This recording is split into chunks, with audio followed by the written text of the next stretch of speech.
Guys, team. New film on Netflix, Woman of the Hour, directorial debut from Anna Kendrick.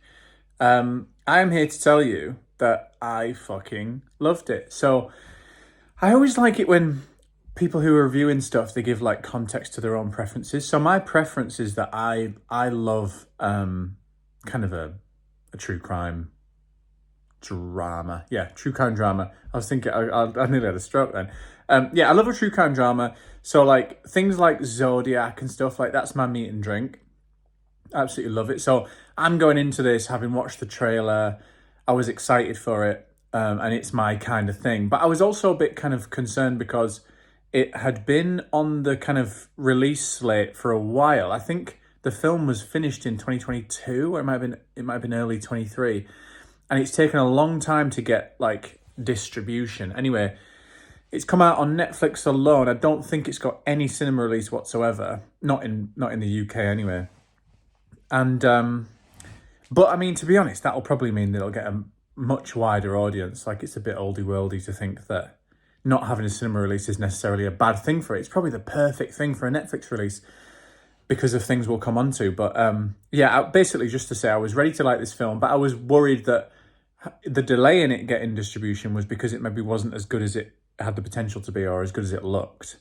Anyway, I feel like it absolutely is. So Anna Kendrick directs and stars in this film. I don't want to give a fucking synopsis because you can fucking Google it. But basically, she goes on a dating show, and it ends up picking like a mass murderer, basically. And it's a true story. And around that, there is like a non-linear portrayal of how this guy is kind of like, what's the word? Like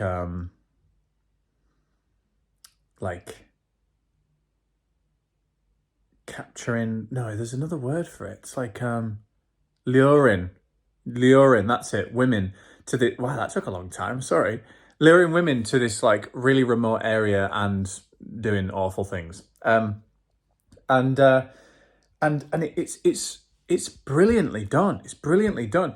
And like, I don't like the sense of surprise that I have in that description. Oh, it's brilliantly done. Because I kind of feel like there's, in a lot of reviews that I've seen, I didn't look at reviews before, but since I've watched it, a lot of reviews I've seen, there is an element of surprise in that, oh, Anna Kendrick can fucking direct. Wow, what a surprise. And I do think there's a little bit of sexism in that. It's almost like, wow, but yeah, we just thought Anna Kendrick could like sing and act and do all these other things. And now we didn't realize she could actually direct, like do a proper job. That's how it feels to me. And I think that that's a bit demeaning, to be honest. I think what is exciting though, is that she clearly is a really talented director. And it's really exciting to think what she's going to do next.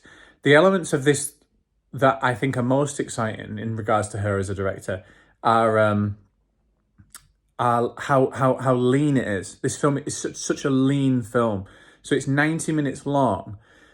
And you'd think in order to make a film with quite a few different angles and elements, 90 minutes like this, that you would have to kind of strip it bare, really. That's how it feels nowadays. Like, you can't have a 90-minute film without it. You know, it's like, oh, if it's 90 minutes, it's going to be completely streamlined, bare to the bone. But if you want a proper film with rich textured themes, then it has to be longer than that. I disagree with that, and this film kind of speaks to that because it's very rich and textured. So it's really clever how it centers this like encounter with this guy on this dating show and what he's doing to other women around a wider theme of like misogyny in Hollywood at the time. And it's so well done. It's so well done. And it's such a fucking clever way of like, of couching that story. Because if you think about it, you know, they're not going to be, that's a writing decision. That's like a complete, that's a decision on the theme of the film. Like, this guy was a serial killer and went and did his thing. And yes, the dating show is a really nice, but it's a really good like frame for that. But to bake in the misogyny element, that's a choice. that is extremely clever, because it could have just been a straight down the line, like, let's get the bad guy kind of film, or is she in danger kind of film, damsel in distress. But it's so much more than that, and you can view it on either plane, really. And I think it's easy to digest, and I think it gets its point across. Like, it's very straightforward, but it's not one dimensional. And the performances are brilliant. Anna Kendrick and the guy who plays the murderer.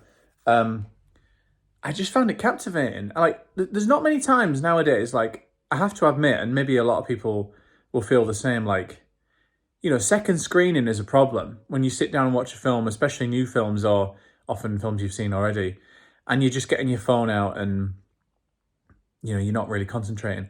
We put this film on last night, and we were kind of quite tired when we put it on because we just got back and it was quite late. But I was like, oh, it's only 90 minutes. We'll see how it goes. I'd already been to the cinema yesterday, and I'd fallen asleep in the cinema. Like, I was super tired yesterday, right? So I got back, and my fiance really wanted to watch something. So I was like, oh, we'll go on, we'll put it on.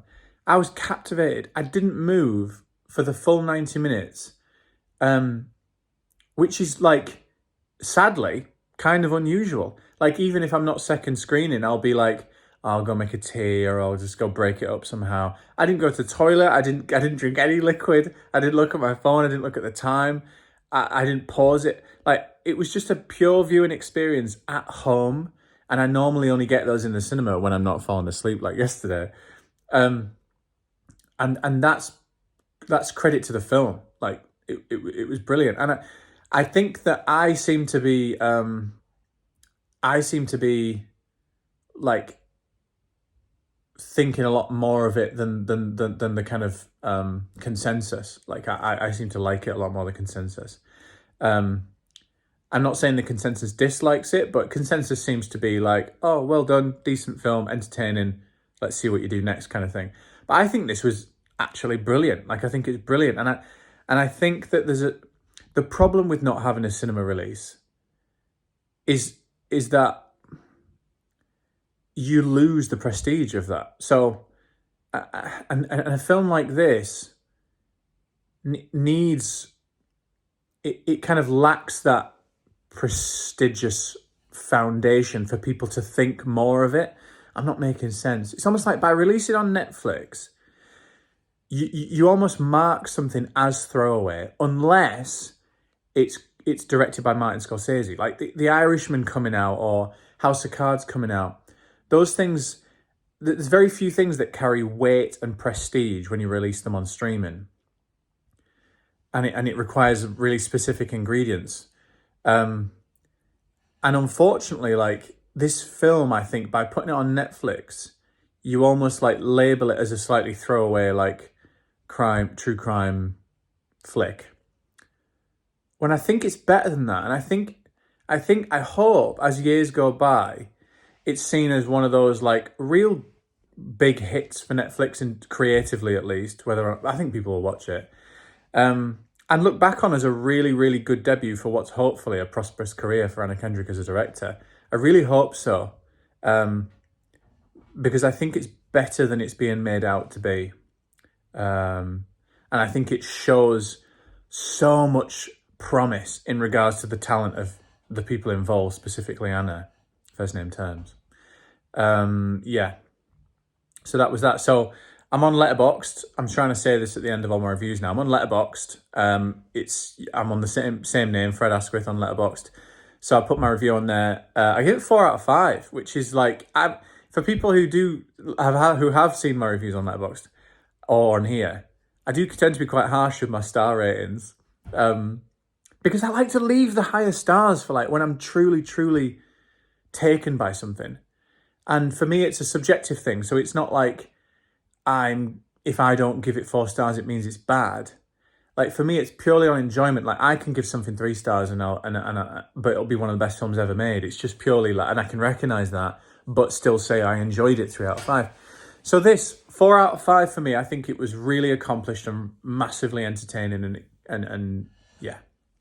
So 8 out of 10 if you like your out of 10s. Wow, 10-minute review, fucking hell. See you next time.